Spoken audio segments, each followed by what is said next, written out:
मध्ये मी कैलास सोनवणे आपले हार्दिक स्वागत करतो। सुरुवातीला पाहूया 24 तासातील ताज्या घडामोडी। तलाठी सरळ सेवा पद भरतीत निवड झालेल्या उमेदवारांची करण्यात आली कागदपत्रांची तपासणी। वाडी खुर्द येथे दुचाकी व किराणा दुकान जळून खाक, पती पत्नी भाजून जखमी। निमगुळ येथे बोरी नदीतील गाळ काढण्यास शेतकऱ्यांतर्फे सुरुवात।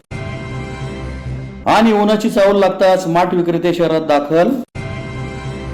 आता बातमीपत्र विस्ताराने। धुळे जिल्हा निवड समितीतर्फे घेण्यात आलेल्या तलाठी सरळ सेवा पद भरती 2023 मध्ये निवड झालेल्या 156 उमेदवारांच्या सर्व कागदपत्रांची धुळे जिल्हाधिकारी कार्यालयातील नियोजन अहवाल येथे मंगळवारी तपासणी करण्यात आली। जिल्हा निवड समिती जिल्हाधिकारी कार्यालय धुळेतर्फे तलाठी सरळ सेवा पद भरती 2023 मध्ये निवड झालेल्या 156 उमेदवारांची अंतिम नियुक्तीसाठी कागदपत्रे, प्रमाणपत्रे पडताळणी, वैद्यकीय तपासणी अहवाल, चारित्र्य पडताळणी अहवाल, प्रमाणपत्र तपासणी आदींची धुळे जिल्हाधिकारी कार्यालयाच्या नियोजन हॉल येथे जिल्हा निवड समितीचे सचिव नितीन गावंडे यांच्या प्रमुख उपस्थितीत तपासणी करण्यात आली। जिल्हाधिकारी तथा जिल्हा निवड समितीचे अध्यक्ष अभिनव गोयल यांच्या आदेशाने सदर कागदपत्रांची तपासणी मोहीम राबविण्यात आली। यावेळी तहसीलदार पवार, पंकज पाटील यांच्यासह महसूल विभागातील वरिष्ठ अधिकारी व कर्मचाऱ्यांनी तपासणी केली। संपूर्ण कागदपत्रांची तपासणी झाल्यानंतर नियुक्तीचे आदेश देण्यात येणार आहेत। शिरपूर तालुक्यातील वाडी खुर्द येथे दुकानाजवळ उभ्या केलेल्या दुचाकीने अचानक पेट घेतल्याने दुचाकीसह किराणा दुकान जळून खाक होत पती पत्नी भाजून गंभीर जखमी झाल्याची घटना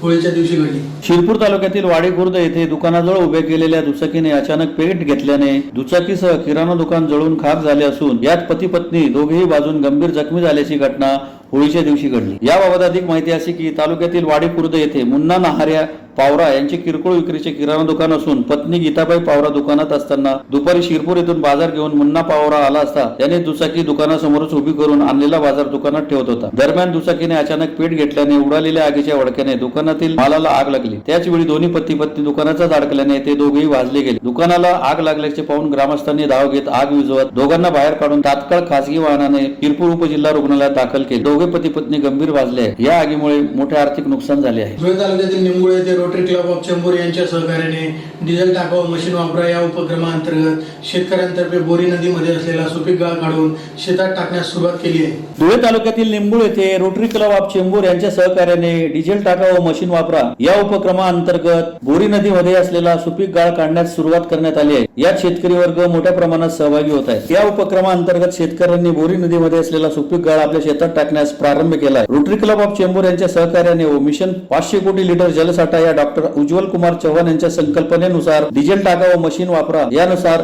निमगुळ गावात बोरी नदीमध्ये असलेला सुपीक गाळ काढण्यास सुरुवात करण्यात आली आहे। त्यामुळे बोरी नदीचा जलसाठा वाढेल, शेतकऱ्यांची जमिनीची सुपीकता टिकेल, नाला खोलीकरण, बांध बांधणे, आज खड्डे करणे इत्यादी कामे केल्यास गावातील विहिरींची पाण्याच्या पातळीत वाढ होणार आहे। भविष्यात दुष्काळावर मात करण्याचा ग्रामस्थांचा प्रयत्न आहे। यावेळी गावातील जलमित्र देविदास सोनवणे, हर्षल सूर्यवंशी, धनराज मोरे, दिलीप खिवसरा, मोहन सोनवणे, हर्षल सूर्यवंशी, अनिल मराठे, राहुल देवरे, दिनेश गायकवाड, बबलू मराठे, वाल्मिक चव्हाण, विजय ठाकरे आदी उपस्थित होते। निमगुळ गाव प्रमुख म्हणून मिशन 500 कोटी अंतर्गत जलसाठा या संस्थेमार्फत मी काम करतो। याविषयी आपल्या निमगुळ गावात मागच्या वर्षी मिशन 500 कोटी अंतर्गत भरपूर कामं झाली। यावर्षी आपल्याला रोटरी क्लब ऑफ चेंबूर यांच्यातर्फे आपल्याला JCB उपलब्ध करून दिले व या JCBला मोफत JCB व याच्यासाठी गाळ खोदण्यासाठी व उपसण्यासाठी नाला खोलीकरण, रुंदीकरण, शोषखड्डे, बांध बंदिस्त, ड्रेनेज करणे याच्यासाठी आपल्याला हे मशीन उपयोगात घेता येईल। आणि विशेष म्हणजे याला फक्त शेतकऱ्याने डिझेल टाकायचे साधारण 50% खर्च याच्यामुळे वाचणार आहे।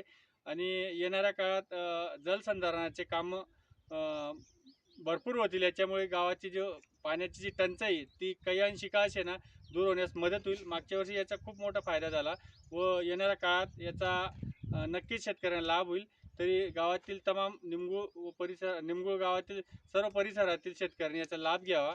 नमस्कार, धन्यवाद। उन्हाळ्याची चाहूल लागताच धुळे शहरात ठिकठिकाणी माठ विक्रेते दाखल झाले असून माठांची मागणी वाढली आहे। मागील वर्षाच्या तुलनेत यावर्षी माठांच्या किमतीत 15 ते 20% वाढ झाली आहे। होळीचा सण होताच उन्हाच्या झळा वाढू लागल्याने धुळे शहरात माठांना मागणी वाढली आहे। शहरातील ज्योती चित्रपटगृहासमोर, नदी किनारी, संतोषी माता चौक, देवपूर परिसरात ठिकठिकाणी माठ विक्रीची दुकाने थाटली जात आहेत। लाल काळ्या रंगाचे माठ आणि नळ लावलेले माठ बाजारात विक्रीसाठी दाखल झाले। याशिवाय नक्षीदार रंगीबेरंगी माठे शहरात विक्री करता दाखल झाले। सध्या उन्हाची दागता वाढल्याने माठांची मोठ्या प्रमाणावर विक्री सुरू झाली आहे. माठाला चांगली मागणी आहे. माठाच्या आकारानुसार 100 रुपयांपासून 250 रुपयापर्यंत माठ विक्रीस आहेत. उन्हाळ्याची चावल सुरू होताच माठाच्या मागणीत वाढ होत आहे. लाल माती व काळ्या मातीपासून बनवण्यात आलेले माठ थंड पाण्यासाठी स्वस्त पर्याय मानले जातात. यंदा माठाच्या मागणीसोबतच त्यांची किंमतही वाढली आहे. साधारण यंदा माठाच्या किमतीत 20 ते 25% वाढ झालेली दिसून येते. मातीच्या माठातील पाणी हे नैसर्गिकरित्या थंड होते. फ्रीजच्या थंडगार पाण्याचा मानवी शरीरावर परिणाम होतो, मात्र ते लवकर गार होत असल्याने अशा पाण्याचाच अधिक वापर होतो. असे असले तरी फ्रीज खरेदी करण्याची ज्यांची परिस्थिती नाही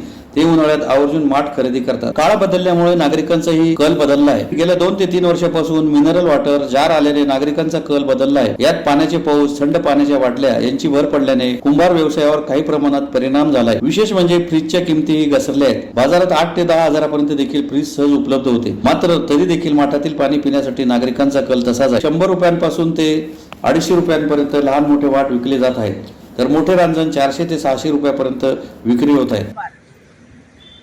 25-30 वर्षापासून हे दुकान आहे. 100, 150, 200, 250, 300 असापर्यंत माठ आहे. आमच्या माठामध्ये पाणी एकदम थंडगार राहतं.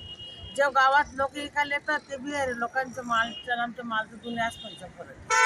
कोणतीही वस्तू घेतली पण आमच्या वस्तूमध्ये एकदम पाणी थंडगार राहतं. माठ फिरत त्या माठामध्ये पाणी थंड राहतं. जो माठ झिरपते त्याच्यामध्ये पाणी थंड राहतं.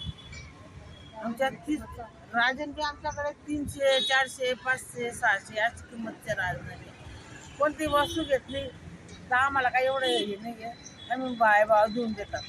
आम्हाला एवढं जास्ती नफा नाही खायचे. आम्हाला जेव्हा कमी नफा म्हणजे आम्ही देऊन देतात. मग पुढे नगर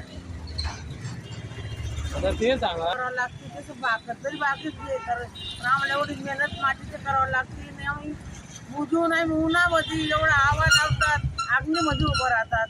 आम्हाला लई मेहनत आहे. आमची रातभर दिवस आमची मेहनत कुठे जगामध्ये नाही. जो वावर आले असेल त्यांची बी आमच्यासारखी एवढी मेहनत नाही तेवढी आम्हाला मेहनत. पुन्हा एक नजर ठळक घडामोडींवर. तलाठी सरळ सेवा पद भरतीत निवड झालेल्या उमेदवारांची करण्यात आली कागदपत्रांची तपासणी. वाडी खुर्द येथे दुचाकी व किराणा दुकान जळून खाक, पती पत्नी बाजून जखमी. निमगुळ येथे बोरी नदीतील गाळ काढण्यास शेतकऱ्यांतर्फे सुरुवात. आणि उन्हाची चावल लागताच माठ विक्रेते शहरात दाखल. याचबरोबर श्रीराम टाइम न्यूजच्या बातमीपत्र संपले. दिवसभरातील ताज्या घडामोडींसाठी पाहत राहा श्रीराम टाइम न्यूज. भेटूया पुढील प्रसारणात. तोपर्यंत नमस्कार.